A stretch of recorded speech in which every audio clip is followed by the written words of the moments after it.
ഈ ഒരു വീഡിയോയിൽ നമുക്ക് മെഷീൻ ലേണിങ്ങിൽ കോവേരിയൻസ് എന്ന് പറയുന്ന കൺസെപ്റ്റ് എന്താണ്, അത് എന്ത് പർപ്പസിനാണ് യൂസ് ചെയ്യുന്നത്, എങ്ങനെയാണ് നമുക്കത് കമ്പ്യൂട്ട് ചെയ്യാവുന്നത്, ഇങ്ങനെയുള്ള കാര്യങ്ങൾ നമുക്ക് നോക്കാം. സോ നമ്മുടെ ടോപ്പിക് എന്ന് പറയുന്നത് കോവേരിയൻസ് എന്ന് പറയുന്ന ഈ ഒരു കൺസെപ്റ്റാണ്. സോ ഈ ഒരു കൺസെപ്റ്റിൻ്റെ ഒരു പ്രത്യേകത എന്താണെന്ന് വെച്ച് കഴിഞ്ഞാൽ, ഇത് നമുക്ക് കൃത്യമായിട്ട് ഒരു സ്റ്റാറ്റിസ്റ്റിക് ടെക്നിക്കെന്നോ അല്ലെങ്കിൽ ലീനിയർ ആൾജിബ്ര ടെക്നിക്കോ എന്നോ നമുക്ക് വേർതിരിച്ച് പറയാൻ പറ്റാത്ത ഒരു കാര്യമാണ് കോവേരിയൻസ്. കാരണം കോവേരിയൻസ് ബേസ് ചെയ്തിട്ട് നമുക്ക് കോവേരിയൻസ് മെട്രിക്സ് എന്ന് പറയുന്ന ഒരു കൺസെപ്റ്റ് കൂടെ ഉണ്ട്.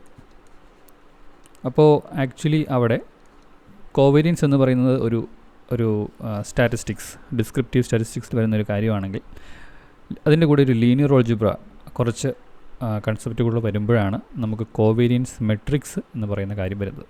അപ്പോൾ ഇവിടെ ഒരു ബ്യൂട്ടിഫുൾ കോമ്പിനേഷൻ, അതായത് സ്റ്റാറ്റിസ്റ്റിക്സിൻ്റെയും ലീനിയർ ആൾജിബ്രയുടെയും ഒരു ബ്യൂട്ടിഫുൾ കോമ്പിനേഷനാണ് കോവേരിയൻസ് മെട്രിക്സ് എന്ന് പറയുന്ന ഈ ഒരു കാര്യം പലപ്പോഴും വരുന്നത്. അപ്പോൾ നമുക്ക് എന്താണ് ഇതിൻ്റെ ഐഡിയ എന്ന് നോക്കാം.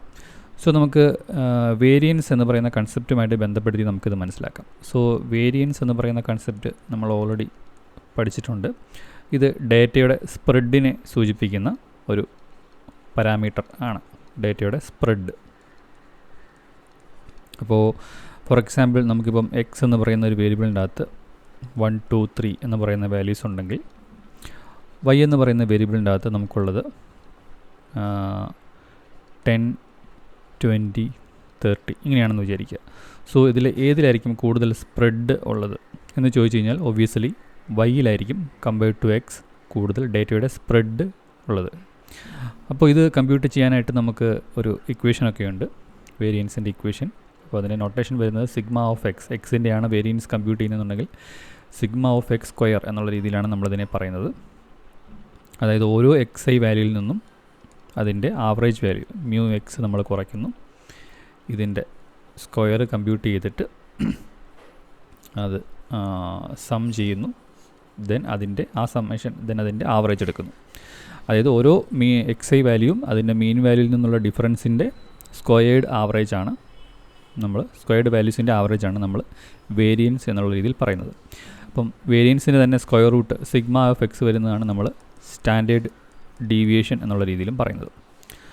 അപ്പോൾ ഇതെല്ലാം പരസ്പരം കണക്റ്റഡ് ആയിട്ടുള്ള ഐഡിയാസാണ്. അപ്പം ഈ പറഞ്ഞ എക്സാമ്പിൾ നോക്കിയാൽ അറിയാം, നമ്മുടെ ഇവിടെ എക്സിൽ ഓരോ ആവറേജ് വാല്യൂ എന്ന് പറഞ്ഞാൽ 2 ആണ്. സോ 1ഉം 3ഉം എല്ലാം എത്ര ഡിഫറൻസ് ഉണ്ടെന്ന് വെച്ച് കഴിഞ്ഞാൽ 1 മാഗ്നിറ്റ്യൂഡ് ഡിഫറൻസേ ഉള്ളൂ. അതുകൊണ്ട് തന്നെ അതിൻ്റെ സ്ക്വയർഡ് ആവറേജ് എടുക്കുമ്പോൾ നമുക്ക് 1 ആയിരിക്കും കിട്ടുന്നത്. നേരെ മറിച്ച് രണ്ടാമത്തെ വൈയുടെ എക്സാമ്പിളിൽ ആവറേജ് വാല്യൂ എന്ന് പറയുന്നത് 20 ആണ്. സോ 10 and 30 എന്ന് പറയുന്നത് 10 യൂണിറ്റ്സ് എവേ ആണ് ഫ്രം 20. സോ അതുകൊണ്ട് തന്നെ അതിൻ്റെ വേരിയൻസ് ഡിഫറൻസ് എന്ന് പറയുന്നത് 10 ആയിട്ട് വരും ആ വാല്യൂ വരുന്നത്. സോ വേരിയൻസ് സ്പ്രെഡ് ആണെന്നുള്ള കാര്യം നമുക്ക് മനസ്സിലായിട്ടുണ്ടാവും. അപ്പോൾ അങ്ങനെയാണെങ്കിൽ കോവേരിയൻസ് എന്ന് പറയുന്ന മെട്രിക് എന്താണെന്ന് നോക്കാം. സോ കോവേരിയൻസ് എന്ന് പറയുമ്പം നമ്മൾ ഒരു സിംഗിൾ വേരിയബിൾ വെച്ചല്ല, 2 വേരിയബിൾ തമ്മിലുള്ള സ്പ്രെഡ് വാല്യൂ എങ്ങനെ ചേഞ്ച് ചെയ്ത് കിടക്കുന്നു എന്നുള്ളതാണ് പറയുന്നത്. സോ അതിന് വേണ്ടിയിട്ട് sigma of x comma y എന്നുള്ള രീതിയിലായിരിക്കും വരിക, നമ്മളതിൻ്റെ നൊട്ടേഷൻ വരുന്നത്. അല്ലെങ്കിൽ സിഗ്മ ഓഫ് എക്സ് വൈ എന്നുള്ള സബ്സ്ക്രിപ്റ്റിലും പറയാറുണ്ട്. സോ അവിടെ ഇക്വേഷൻ വരുന്നത് ഒരല്പം വ്യത്യാസമുണ്ട്. നമ്മൾ ഓരോ എക്സ് ഐ വാല്യൂസിൽ നിന്നും അതിൻ്റെ മീൻ വാല്യൂ കുറയ്ക്കും. അതിൻ്റെ കൂടെ ആ ഡിഫറൻസ്, ആ ഒരു വേരിയേഷൻ, അതിൻ്റെ കൂടെ നമ്മൾ ഓരോ വൈ വാല്യൂവും അതിൻ്റെ ആവറേജ് മ്യൂ വൈ വാല്യൂവിൽ നിന്ന് നമ്മളത് കുറയ്ക്കും. ഒന്നുകൂടെ ഒന്ന് ക്ലിയർ ചെയ്യാം.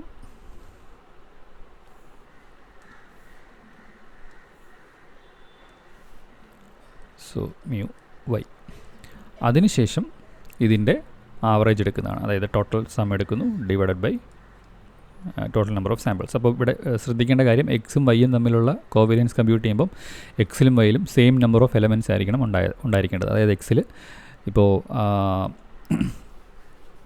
10 എലമെൻറ്റ്സ് ഉണ്ടെങ്കിൽ വൈയിലും 10 എലമെൻറ്റ്സ് ഉണ്ടായിരിക്കണം. അപ്പോൾ ഇവിടെ പ്രത്യേകത, നമ്മൾ സ്ക്വയറിങ്ങിന് പകരം ആ എക്സിന് അതിൻ്റെ മീൻ വാല്യൂവിൽ നിന്നുള്ള ഡിഫറൻസും വൈ ഓരോ വൈ വാല്യൂയും അതിൻ്റെ മീൻ വാല്യൂ തമ്മിലുള്ള ഡിഫറൻസ് തമ്മിലാണ്. സ്ക്വയറിങ്ങിന് പകരം മൾട്ടിപ്ലിക്കേഷനാണ് ഇവിടെ ചെയ്യുന്നത്, രണ്ട് വേരിയേഷൻസ് തമ്മിലുള്ള, എന്നിട്ട് അതിൻ്റെ ആവറേജാണ് എടുക്കുന്നത്. ഓക്കെ, സോ വേരിയൻസ് എന്താണെന്നും കോവേരിയൻസ് എന്താണെന്നും നമ്മളിപ്പോൾ കണ്ടു. ഇനി കോവേരിയൻസ് മെട്രിക്സ് എന്ന് പറഞ്ഞാൽ എങ്ങനെയാണ് അതിൻ്റെ ഫോർമുലേഷൻ വരുന്നത് നമുക്ക് നോക്കാം. അപ്പം കോവേരിയൻസ് മെട്രിക്സ് വന്നു കഴിയുമ്പോൾ എക്സും വൈയും തമ്മിലുള്ള കോവേരിയൻസ് മെട്രിക്സ് ആണെങ്കിൽ, രണ്ട് വേരിയബിൾ തമ്മിലുള്ള കോവേരിയൻസ് മെട്രിക്സ് ആണെങ്കിൽ ആ മെട്രിക്സിൽ മൊത്തം 4 കമ്പോണൻസ് ഉണ്ടാവും. അപ്പം ആദ്യത്തെ മെട്രിക്സ് ഫസ്റ്റ് കമ്പോണൻ്റ് എന്ന് പറഞ്ഞാൽ x with respect to x തന്നെ, രണ്ടാമത്തത് covariance of x with y, മൂന്നാമത്തത് ഈ പൊസിഷനിൽ വരുന്നത് വൈ വിത്ത് എക്സ്, ലാസ്റ്റ് പൊസിഷനിൽ വൈ വിത്ത് വൈ. അപ്പോൾ ഇങ്ങനെയായിരിക്കും ഈ ഒരു മെട്രിക്സ് വരുന്നത്. ഇവിടെ ശ്രദ്ധിച്ചാൽ ഒരു കാര്യം അറിയാം, ഇവിടെ ആദ്യത്തെ പൊസിഷനിൽ ഡയഗണൽ എലമെൻറ്റ്സിൽ കോവേരിയൻസ് ഓഫ് എക്സ് വിത്ത് എക്സും covariance of x with y with വൈയും ആണ് വരുന്നത്. സോ ബേസിക്കലി അത് നമ്മൾ ഇക്വേഷനിൽ പ്ലഗ് ഇൻ ചെയ്ത് കൊടുത്താൽ ഇവിടെ നമുക്ക് ഇത് വേരിയൻസ് ഓഫ് എക്സ് തന്നെയാണ്. കാരണം ഇവിടെ രണ്ടിടത്തും എക്സ് വരുമ്പോൾ നമുക്കറിയാം ഇത് സ്ക്വയർ വരികയും അതുപോലെ തന്നെ ഇത് വേരിയൻസ് ആയി മാറുകയും ചെയ്യും. ഇത് എക്സ് വിത്ത് വൈ, താഴെ വരുന്നത് വൈ വിത്ത് എക്സ്, അതിന് ലാസ്റ്റ് പൊസിഷനിൽ വരുന്നത് വേരിയൻസ് ഓഫ് വൈ ആയിരിക്കും വരുന്നത്. കാരണം വീണ്ടും ഇവിടെ രണ്ട് പൊസിഷനിലും ഇവിടെ വൈ എ മൈനസ് മ്യൂ വൈയും ഇവിടെ വൈ എ മൈനസ് മ്യൂ വൈയും വരുമ്പോൾ എന്നിട്ട് സ്ക്വയർ വരുമ്പോൾ ബേസിക്കലി വേരിയൻസ് ഓഫ് വൈയുടെ ഇക്വേഷൻ തന്നെയായിരിക്കും അവിടെ വരുന്നത്. അപ്പോൾ കോവേരിയൻസ് മെട്രിക്സിൻ്റെ ഇക്വേഷൻ ഇങ്ങനെ നമ്മൾ മനസ്സിലാക്കി. ഇനി 3 വേരിയബിൾ ഉണ്ടെങ്കിൽ ഇതിൽ 3/3 മെട്രിക്സ് ആയിരിക്കും വരുന്നത്. അപ്പം ഡയഗണൽ എലമെൻറ്റ്സ് എന്ന് പറഞ്ഞാൽ variance of x with x, y with y, z with z, ആ രീതിയിലായിരിക്കും വരുന്നത്. ബാക്കിയുള്ള കോമ്പിനേഷൻ അതുപോലെ തന്നെ വരും. അപ്പോൾ 3 വേരിയബിളിൻ്റെ എക്സാമ്പിളും കൂടെ ഞാനിവിടെ ഒന്ന് എഴുതാം. അപ്പോൾ 3 വേരിയബിൾ വരുന്ന എക്സാമ്പിൾ ആണെങ്കിൽ sigma of x with x, sigma of x with y, sigma of x with z, രണ്ടാമത്തത് y with x, y with y, sigma of y with z, മൂന്നാമത്തത് z with x, z with y, z with z. അപ്പം ഓരോന്നിനും നമുക്ക് ആ covariance ഇക്വേഷനിൽ ഇട്ട് കൊടുത്ത് ഈ വാല്യൂസ് കമ്പ്യൂട്ട് ചെയ്ത് ഈ മെട്രിക്സ് ഫില്ല് ചെയ്ത് വരുമ്പോഴായിരിക്കും നമുക്ക് ആ covariance x y z matrix കിട്ടുന്നത്.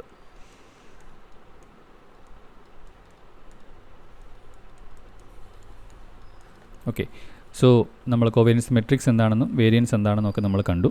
ഇനി ഇതിൻ്റെ സിഗ്നിഫിക്കൻസ് എന്താണെന്ന് നോക്കാം. അപ്പോൾ പ്രധാനമായിട്ടും കോവേരിയൻസ് മെട്രിക്സ് എന്ന് പറയുന്ന കൺസെപ്റ്റ് മോസ്റ്റ്ലി യൂസ് ചെയ്യുന്നത് PCA, പ്രിൻസിപ്പൽ കമ്പോണൻറ്റ് അനാലിസിസ് എന്ന് പറയുന്ന ഡയമെൻഷനാലിറ്റി റിഡക്ഷൻ ടെക്നിക്കിലാണ്. അപ്പോൾ ഡയമെൻഷനാലിറ്റി റിഡക്ഷൻ ടെക്നിക്കിൽ നമുക്ക് ഡേറ്റയുടെ സ്പ്രെഡ് ഇൻ ഡിഫറെൻറ്റ് ഡയറക്ഷൻസ് നമുക്ക് അറിയേണ്ടതായിട്ടുണ്ട്. അതായത് നമുക്കിപ്പോൾ ഒരു 2 ഡയമെൻഷണൽ ഡേറ്റ ഉണ്ടെന്ന് വിചാരിക്കുക. അപ്പോൾ ഇവിടെ നമ്മൾ 2 കമ്പോണൻസ് ആണ് എക്സും വൈയും ആണുള്ളത്. ഈ ഡേറ്റ ഇതുപോലെ സപ്പോസ് ഇങ്ങനെ ഒരു സ്പ്രെഡാണ് അതിനുള്ളതെന്ന് വിചാരിക്കുക. അങ്ങനെ വരുവാണെങ്കിൽ ഈ മെട്രിക്സ് എന്ന് പറയുന്നത് കോവേരിയൻസ് മെട്രിക്സ് എന്ന് പറഞ്ഞാൽ സിഗ്മ ഓഫ് എക്സ് വിത്ത് എക്സും, sigma of x with y, sigma of y with x, sigma of y y. Okay, ഇതാണ് ആ മെട്രിക്സ്. അപ്പോൾ ഈ വാല്യൂസ് എന്ന് പറയുന്നത് ഈ ഡേറ്റയുടെ സ്പ്രെഡിനെ സൂചിപ്പിക്കുന്ന വാല്യൂസ് ആയിരിക്കും നമുക്ക് ഉണ്ടാവുക. അപ്പം ഈ മെട്രിക്സ് ബേസ് ചെയ്തിട്ട് ഈ പോയിൻറ്റ്സിനെ ഏത് ഡയറക്ഷനിലോട്ട് പ്രൊജക്റ്റ് ചെയ്യണം എന്നതിനെപ്പറ്റി ഒരു ഐഡിയ നമുക്ക് കിട്ടും. അപ്പോൾ സ്പ്രെഡ് ഏകദേശം ഏതെങ്കിലും ഒരു പർട്ടിക്കുലർ ഡയറക്ഷനിലെ സ്പ്രെഡ് കൂടുതലാണെന്നുണ്ടെങ്കിൽ, അതായത് ഇപ്പോൾ ഇവിടെ ഈ ഡയഗണൽ ഡയറക്ഷനിൽ സ്പ്രെഡ് കൂടുതലാണ് എന്നുണ്ടെങ്കിൽ അതിനനുസരിച്ച് ഇവിടെയുള്ള വാല്യൂസിൽ ചേഞ്ചസ് വരുന്നതായിരിക്കും. സോ ബേസിക്കലി കോവേരിയൻസ് മെട്രിക്സിൻ്റെ ഫോർമുലേഷൻ എങ്ങനെയാണ്, കോവേരിയൻസ് എങ്ങനെയാണ്, അതിൻ്റെ യൂസ് എങ്ങനെയാണ് എന്നുള്ളതിൻ്റെ ഒരു ഇൻട്രൊഡക്ടറി ഐഡിയ തരാനാണ് ഈ ഒരു വീഡിയോയിൽ ഞാൻ ശ്രമിച്ചത്. Hope it was useful. So ഇനി ഇത് PCA നമ്മൾ കൂടുതൽ ഡീറ്റെയിൽ ആയിട്ട് എക്സാമിൻ ചെയ്യുമ്പോൾ അല്ലെങ്കിൽ പഠിക്കാൻ ശ്രമിക്കുമ്പോൾ ഇതിൻ്റെ ഡീറ്റെയിൽഡ് യൂസ് കേസ് നമുക്കവിടെ ഡിസ്കസ് ചെയ്യാം.